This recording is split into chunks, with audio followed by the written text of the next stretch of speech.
Yep. Born in Algeria, though. It was a French colony until they declared independence in the early 60s. Haha, but you already knew that. Yeah. They were the last French colony in Africa. You know your history. Plenty of French colonial families still live there. Billets noirs, they're called. I've heard the term. The main character in that Camus novel, The Stranger, was one. You also find a lot of Algerians who've immigrated to France, although they put a stop to that a while ago. Yeah. A lot of European countries seem to be clamping down on immigration lately. Miss Strahl joined the Foreign Legion to get her citizenship. A woman legionnaire? And not the first. There was one that served in the North Africa campaign during World War II. Anyway, Miss Strahl's been doing PMC work ever since her Legion discharge. We're not sure why she went cyborg. She's officially leading the force at the refinery, but she is also a combatant. I don't have anything on her combat style, but do not underestimate her. The Winds of Destruction are trained killers, all of them. They didn't let her in because of her looks. I don't need a reminder. I won't let my guard down. Yeah, but, speaking of her looks, she's got, well, I mean, a couple of, huge... Look, just don't get distracted, okay? Sounds like you should take your own advice there, Kev. So, Kev, what exactly goes on here anyway? I mean, obviously refining oil, but what else involved with that? How careful do I need to be? Skip that week in science class, huh? All right, how much do you know already? Just the basics. They take crude and refine it into gas and stuff. Other usable fuels, right? Well, yeah, and stuff. Kerosene, liquefied petroleum gas, naphtha, jet fuel. Naphtha? The raw material for ethylene, which is then the raw material for polyethylene and other plastics. Crude oil's used for a lot more than just fuel, you know. These days, it's the core component of just about every chemical product. Okay. Crude contains a lot of molecular hydrocarbons and impurities. The refinery distills and extracts these hydrocarbons at their different boiling points. Once the impurities are removed, what's left can be used to make gasoline and so on. Right. So, pretty much exactly what I said in the first place. Oh, well, if you know all this already, I guess we're done here. I could use a bit more detail on... All right, cool then. Kevin out. Hey, Kev. You have anything on that sword Sam was using? Didn't seem like your garden variety high-frequency blade. It's not. It's a samurai sword. The real deal. 16th century make, handed down in his family ever since. Sam had it recast as a high-frequency blade. Doesn't say by who. Is this something I need to worry about? Maybe. You know the basics of sword making, right? The harder the metal, the better it cuts, but also the more brittle it is. So a sword's gotta be sturdy, but also just pliable enough to absorb shock without breaking. Walking that line, striking that balance, that's what makes sword crafting an art. Japanese swords fuse different types of iron, each with different amounts of carbon. Different levels of flexibility, in other words, so the blade can be tough and razor sharp. And that gets multiplied when the sword gets the HF treatment? Yeah. Basically, the high-frequency upgrade sets the blade vibrating really, really fast, right? That vibration acts on the electron shells of atoms in the sword and the local electromagnetic field.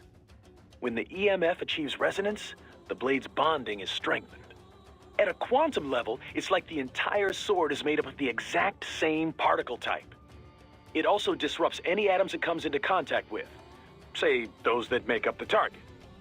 Their electron clouds shrink from exposure to quantum decoherence at the Planck scale. In other words, it electrically severs the bonds that keep the target's atoms together. You lost me around the EMF part. And that's the dumbed-down explanation. To be honest, even I don't understand all the details. Point is, an HF upgrade is like an amplifier. It multiplies what's already there. So Sam's badass blade might give him the edge. I mean, you know what I mean. The original sword was really that good? Sounds like it. Says here it's a Murasama blade. Murasama. Sounds familiar. One of the top 10 best-known sword makers worldwide, easy. In Japan, he is legendary. They say his swords thirst for blood, that they choose who will wield them, you know, that sort of thing. Ooh, Now I really am scared. I know, right? Raiden, head for the oil refinery. Raiden, you need to save? Did you catch all that? With Dulceyev and Mistral? Yeah, I was monitoring the whole time. Dolzayev's not really what I expected. I've seen his file, plenty of photos, but I guess I expected someone more, I don't know, threatening? Didn't seem too friendly to me. No, I mean, you hear terrorist, you think of some cold, calculating professional. Dolzayev looks more like some guy off the street. Cold, calculating professional types don't usually bother with terrorism. It's too risky. Most terrorists are ordinary people, radicalized one way or another. Yeah, I guess so. Of course, that doesn't make what they do any easier to forgive. What about Mistral? What'd you think? Well, she's certainly attractive. Probably an artificial face, though. I'm guessing most of her is artificial. Roger that. So Mistral's from Algeria. Have you ever been? No. You? Once, for a consulting job. Pretty short trip, though. I hear it's pretty safe there now, compared to how things were at the start of this decade. Yeah, I was able to slip a little sightseeing in. Pretty nice spot for a vacation. Kind of hot, though. 80% of it's the Saharan desert, and wow, it was just like you'd imagine. So much sand. You could easily imagine camel caravans trekking beneath the early evening moon. It was like something from another world. Yeah? I thought only a sixth of the Sahara was sandy like that. The French carried out a bunch of nuclear tests there too, I remember. But once you reach the Mediterranean coast, it's a totally different place. All these white-walled buildings framed against intense blue sea. It's a really stark contrast. Were you in Algiers?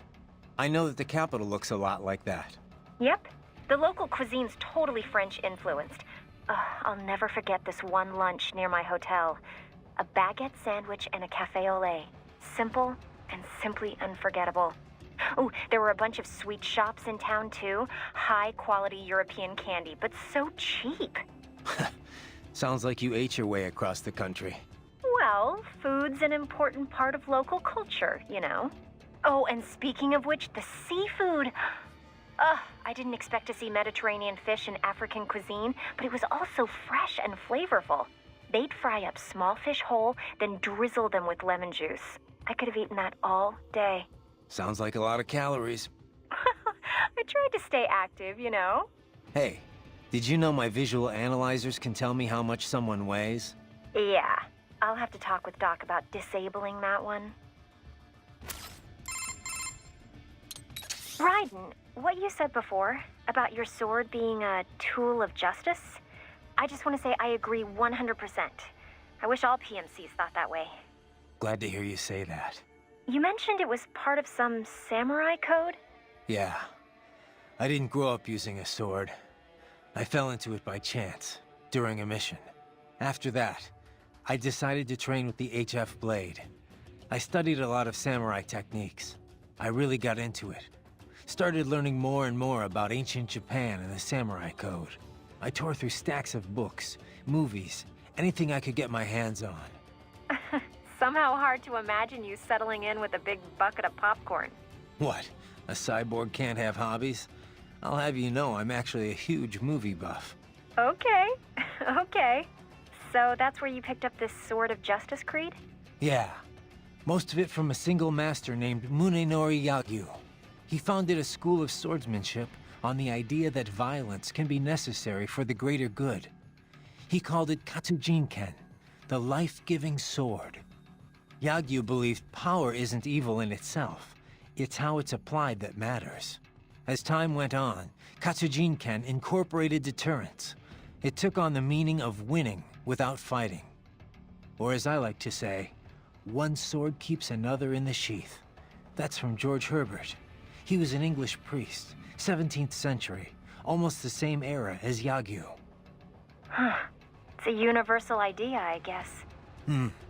You could frame the same message as use of a necessary evil, but I think it's a good mindset for any PMC. At least as long as there's fighting that requires us in the first place. Which doesn't seem likely to change anytime soon. What's up? No? Did you need... No, just wanted... Oh. Raiden, the Mistral woman. Is she truly a full-body cyborg? That's what the intel says, at least. Why? You notice something? Indeed. Two somethings, in fact. Based on their movements, her chest region did not appear to be artificial. You can tell that just from what I saw? Indeed. After some detailed image analysis, I am 80% certain that is her own natural torso. If it is indeed a cyborg chassis, it is the most advanced I have ever seen. Such technology would not come cheap.